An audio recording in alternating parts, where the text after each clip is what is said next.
for CPU burst time 1, and the next one is a P4 alive time 4, 5, and 4. So at time t, so P1 is completed. Okay, P1 is done. It's in the terminated. Then this is time 7. So CPU scheduler needs to select the next one. How can it select the next process? Arrival time? No, shortest job first. What is the shortest job? It's this one. So P3 will be selected. P1, then P3. How long? It's the CPU burst time 1, it's the A. So like this. So P3 is done, and P3 is done. The next P2 and P4. Right now it's the time 8. What will be selected? It's the same. P4 and P4. You can have the tie break rule. Okay, mostly the tie break rule will be the first come first serve. So it doesn't matter whether P2 or P4. We just use the first come first serve for the tie break rule.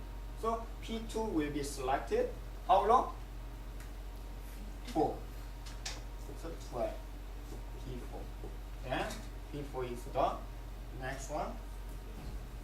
This is a time current 12.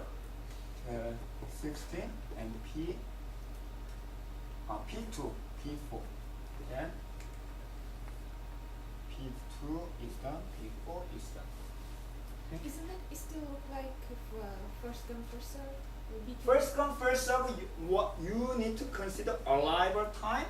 Earlier it will be selected, but this time we will select the process has least amount of job. So in that case, P3 should be in first block. P3 at time 0, how many processes are in the ready queue? P1 only. Okay. If P1 and P2 are alive at the same time, time 0, definitely P2 will be selected and P3. Okay, but this time is a different arrival time. So that is the reason I actually mark the current time and ready queue also. So you need to, I know that you are genius and smart enough to understand this one right now, but that's not guarantee you will get the full credit during your exam. Okay, please try to manage your ready queue and current time and terminate queue. The best one is that you can draw all the process state and the into your erase, then check time along the time, check the state move. Okay, that's very important. Yes. Why we choose the B3 process 3? P3 at time 7. Okay, P1 is completed, which means P1 is terminate. It's an event of dispatcher, scheduler. So scheduler will select the next process, right? From where? But the arrival time is full. Arrival time doesn't care. Doesn't care, okay. Because I don't mention anything about the arrival time in this algorithm. We only consider what? Restart. Amount of CPU time. Which one? Shortest one. Why? In the previous example, small job will be hidden by longer job. That causes the longer waiting time. Yes. At last, there are only P2 and P4 in the ready queue. Yes. Is that okay if I select the P4 first? P4 is okay depending on your algorithm, but in our class we will select the tie break rule as the first come first serve for the consistency with the other. Okay? Any question? Then next, what if we allow presumable process, which means preemptive, shortest job first. So we will use the same process state. So terminate. So we have the ready queue over here. It's a timestamp, current timestamp, and this is terminate. So we have, this is the shortest job first. It's a preemptive, non-preemptive. This is the shortest job first, preemptive. So let's start from 0. Okay? Time 0. Which process? Process 1 with arrival time 0 and CPU burst time 7. So time 0. Which one will be selected? Process 1. 2, 3, 4. There is no 2, 3, 4. Only one process is in the ready queue. So process 1 will be selected. Until when? 2. So time 2, right now it's a time 2. Process 2 is alive with CPU burst time 4. This is time 2. Okay? Then what is the amount of the job of the process 1? It's still 7. Okay? CPU burst time is a 7. And what about the process 2? It's a 4. So which one will be selected? P2. P2 will be selected because this is a smaller one. P2. So until when? Time for the new process is alive to ready queue. So P3 is alive to time 4 with the CPU burst time 1. So P2 okay. So right now it's a time 4. Okay. And which one will be selected? This is the shortest job. Okay, smallest job. So P3 will be selected. How long? 1. It's a 1 because it's need only one CPU time. So it's done. So P3 will be terminated first. And time 4, so we will erase this one. Then in time 5, at the same time P4 is alive, so 5, and what is the burst time? 4. Okay? Then which one will be selected? Either P2 or P4, right? Because they are the same amount of job. So we need a tie break rule. It's a first come, first serve. This one is the first. So P2 will be selected up to when? 2. P2 needs 2 more CPU unit, so 7. So P2 is done. P2 is done. So P2 is done, and current time stamp is a 7. Okay. Then among the process in the ready queue, which one is the shortest job? P4 is shortest job, and P4 there's no other event up to 11, so P4 will be completed. P4 is completed, and time 11. Then finally P1 will be selected up to 16. Then P1 will be completed. This is what?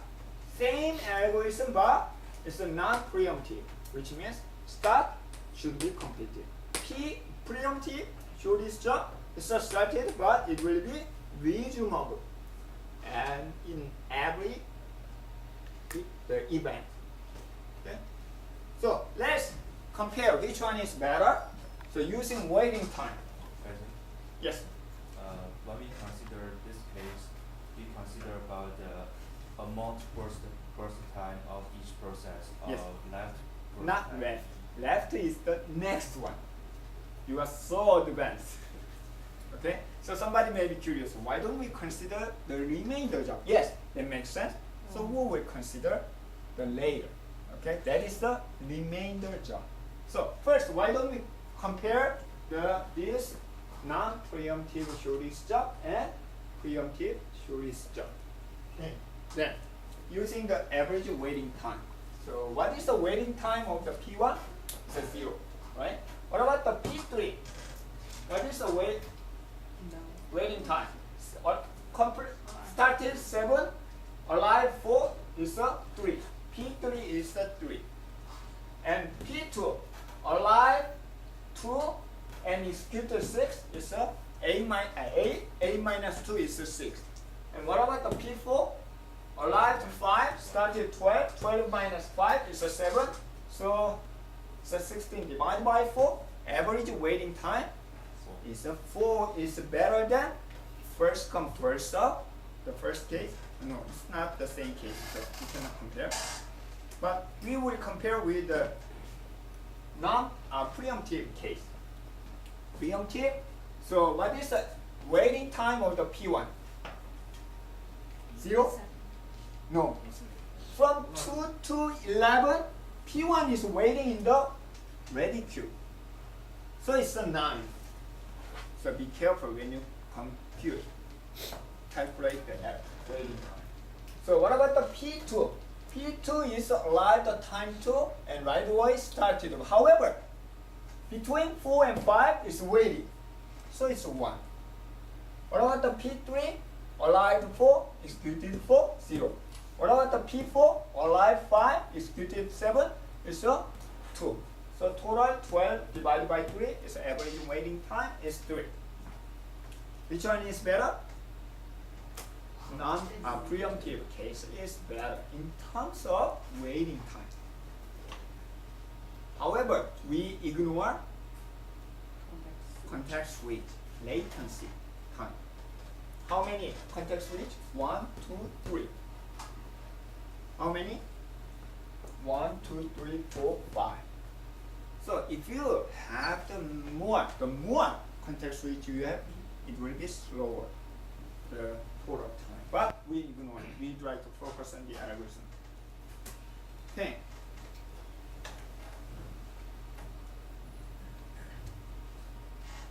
Somebody should be curious. Okay? Actually, what is the CPU burst time here in our algorithm?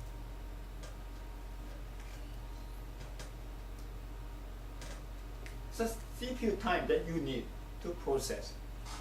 Actually, can you get such information when you start your process? Actually not, until you execute. It's not possible to know exact CPU time that you need, even though you execute the same program, exactly same status, but sometimes it takes longer, sometimes it's quickly. Even in the computer, your computer, right? It depends on sometimes temperature. It depends on CPU. The fan speed, because of that, it's slower. Yes, it's possible.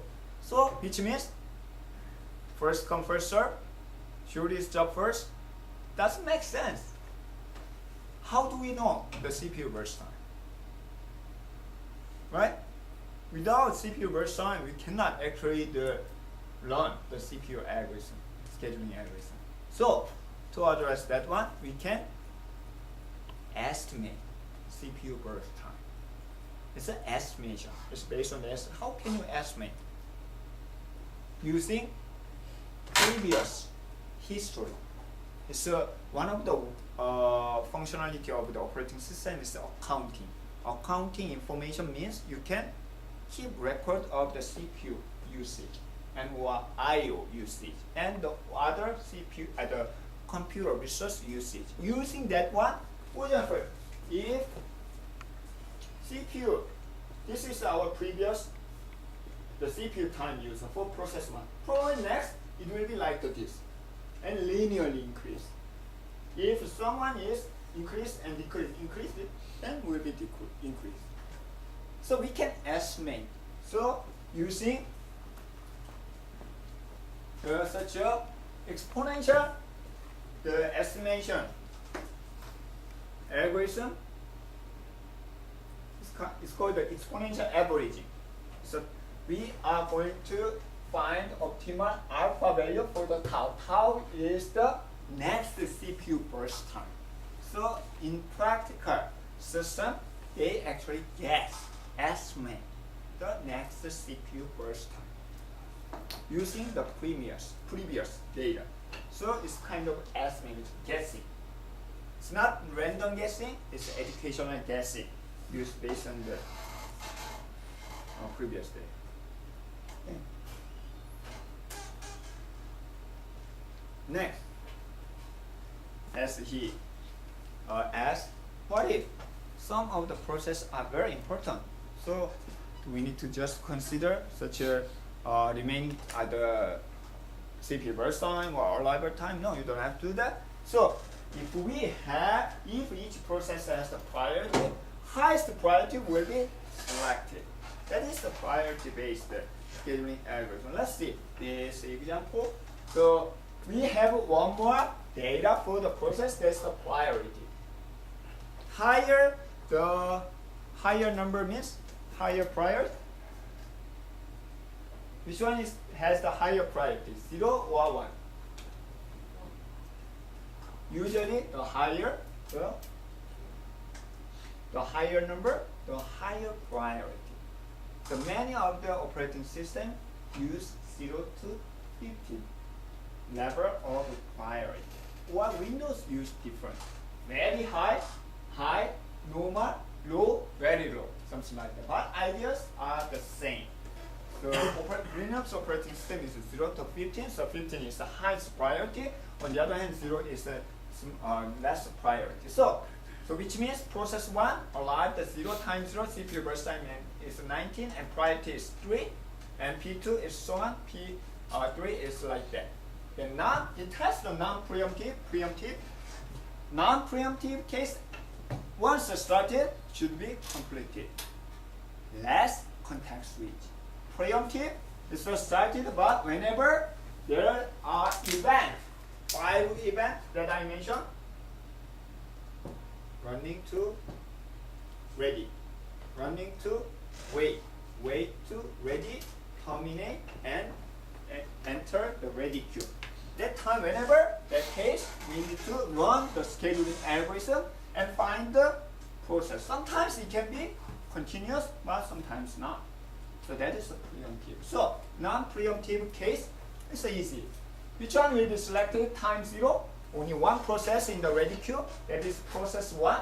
Not because of the priority. Anyway, it's one process. So it will be completed. What about this time? Time 90. P1 is terminated.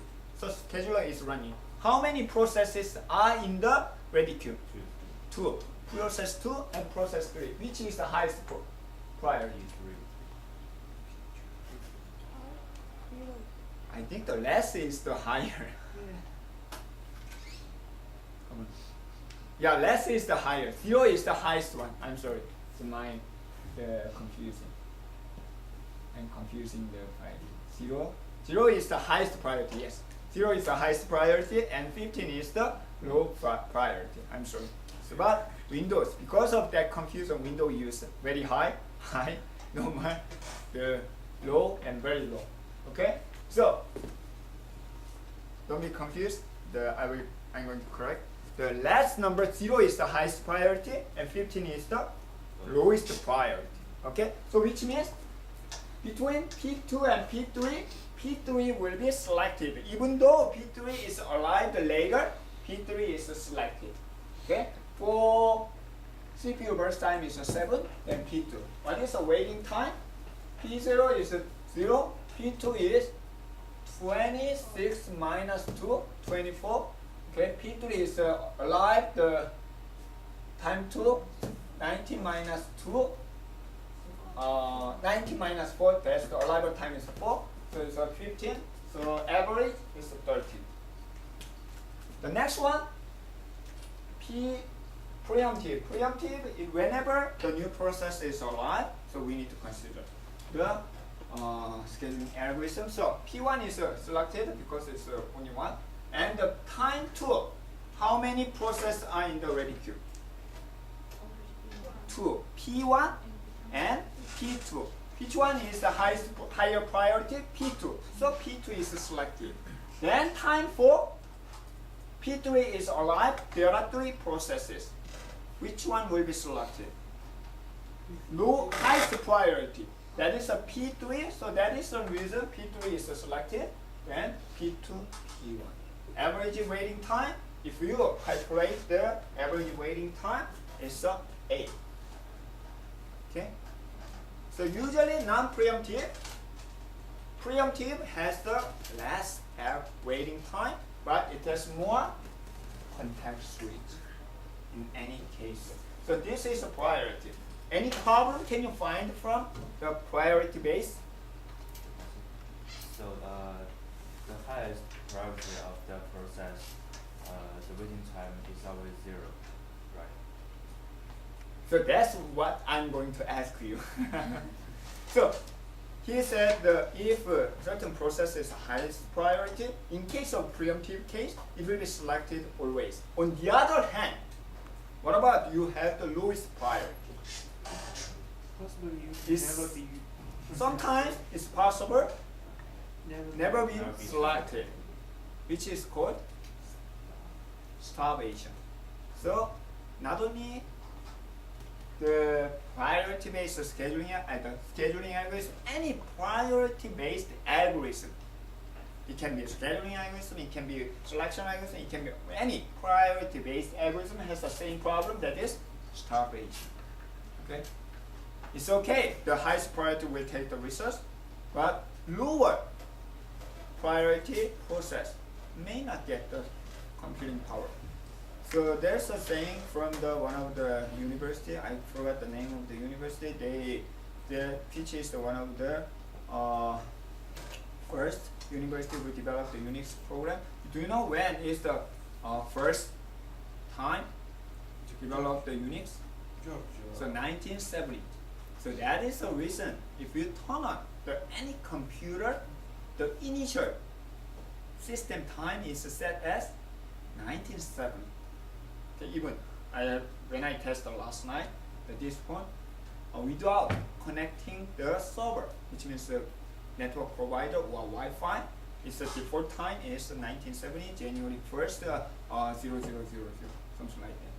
When they run the Unix program without shutdown, they found there is a running process for longer than 10 years without getting any computer resource.